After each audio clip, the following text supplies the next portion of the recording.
Hey everybody, I'm back. Today I wanted to share with you some books that I've been reading or have recently finished. Um, I've always read regularly, but lately I've been trying to read multiple books at once to encourage me to read more, and it's working, so that's good. Um, I've read some good stuff lately and figured I would share it. Um, some some fiction, some nonfiction. So I'll show you the last book I finished was this. It is The Path of Alchemy by Mark Stavish. And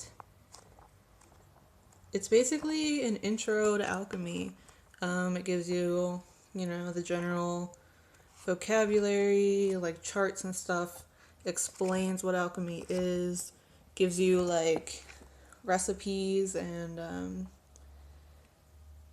kind of things to do, like hands-on things that you can do while you're reading it. Some things I did along with the book, and some things I was like, I don't have the resources to do that, so whatever, I'll just read about it. And it gives you meditations to do, like different ideas depending on the exercise it gave you. Basically, each chapter it starts out with kind of an explanation, then gives you the activity to do, then gives you a meditation to do, and then kind of sums it all up. It gives you an assignment. But yeah, it was good. I read it all. How many pages is it? It is about... it has an appendix, it has a glossary, it actually has multiple parts of appendixes where it has charts. It's part of the appendix. And then a glossary, and then reading resources, suggested reading. This is all in the back after the book's finished. Suggested reading,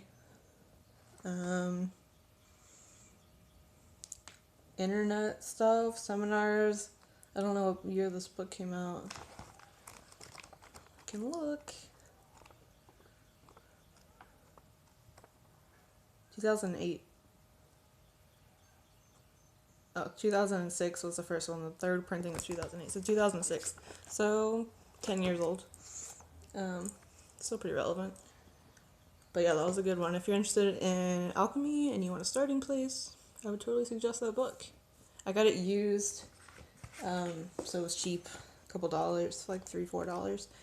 And it has someone who owned it first did a lot of writing and underlining things, taking notes. They stopped about a third of the way in though, so I don't know if they finished the book. But good stuff. Okay, so I also recently finished the Wicked series. You might guess that I liked it based on my username on here. So yeah,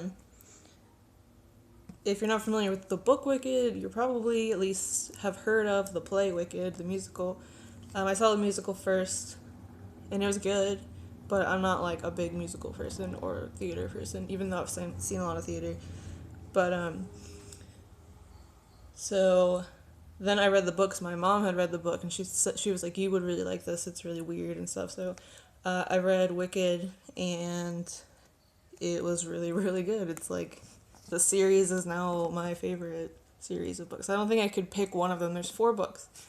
I read the first one, and you always hear about the first one, and I had no idea that it was a series until I kind of got to the end, and there was a description, an intro thing for the next book, and it was coming soon or whatever.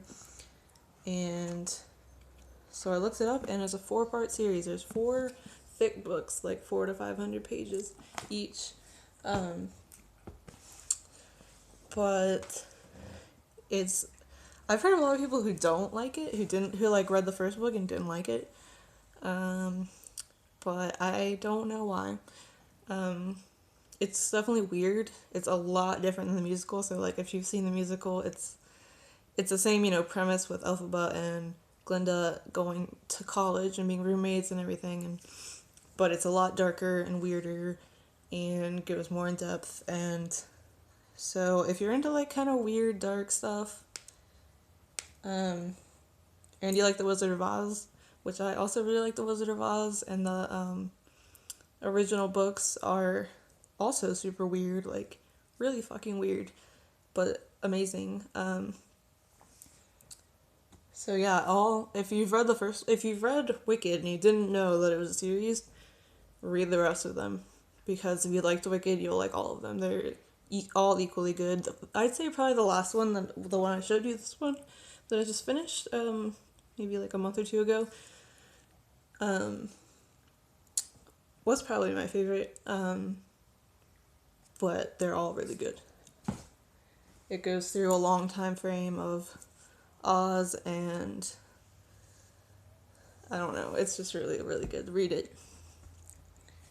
Okay, so then that brings me to the things that I am reading right now.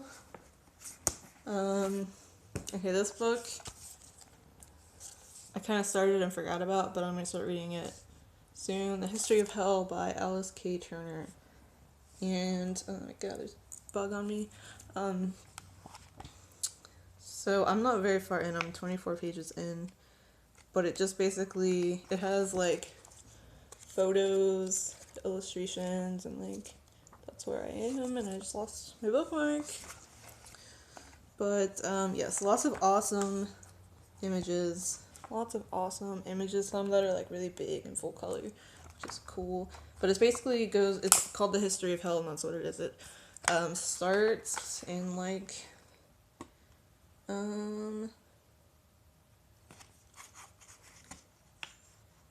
yeah, so Mesopotamia basically, in that whole era, and their perception of the underworld, and then goes chronologically through, Egypt and Greece and Rome, and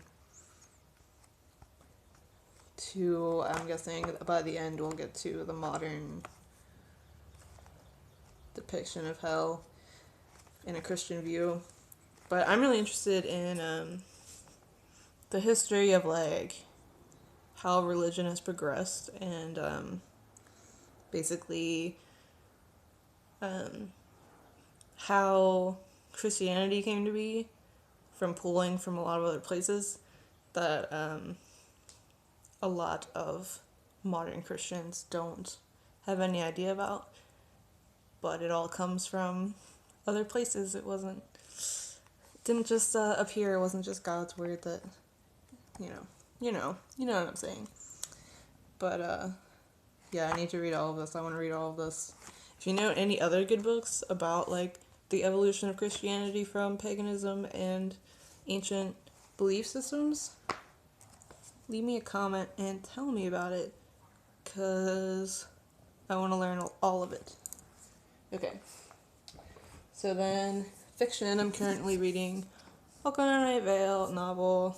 I'm like 100-something pages in. It's out of 400 pages, like 120 pages in. If you like the podcast, Welcome to Night Vale, you'll like the book, because it's like I read it, and in my head it's like Cecil's voice reading it, because it's that same style, very, very similar style of writing. And it goes kind of, as far as I am now, a big thing about it is that kind of learning some more info on the man in the tan jacket, which is interesting. So, if you have never heard of Welcome to Night Vale, Google it. It is a podcast, and it is incredible. Very weird, very funny, like it's hilarious, it'll make you laugh out loud.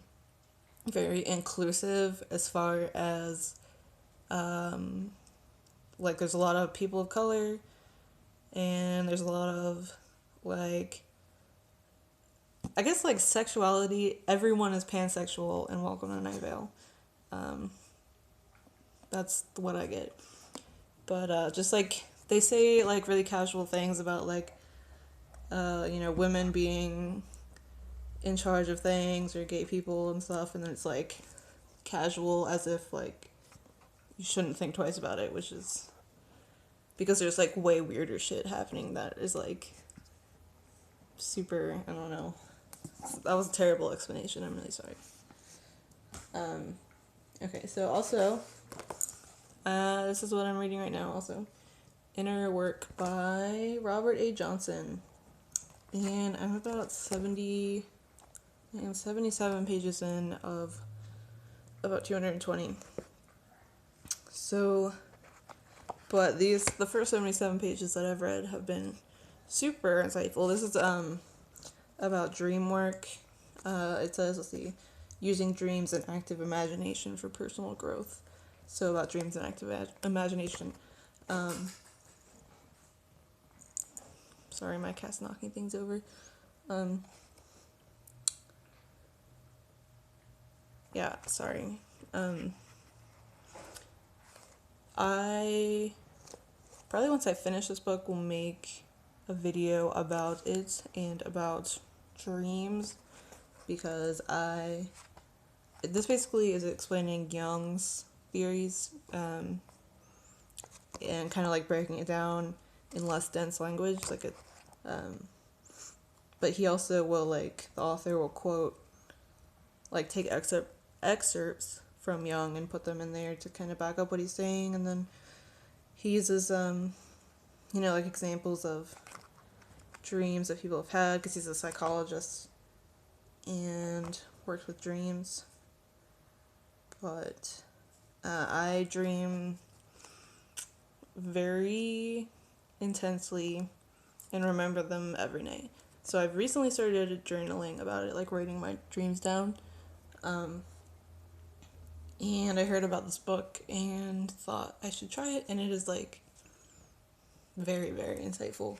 It's taught me a lot, and I'm only like a third of the way through, and it's already taught me like a lot. So anyone interested in dream work, read this book for sure. Like, seriously. I'm excited to get through it and do all the exercises that it suggests. Okay, so that's what I'm reading right now and have finished recently, and I think that's all I have to say to you, so goodbye.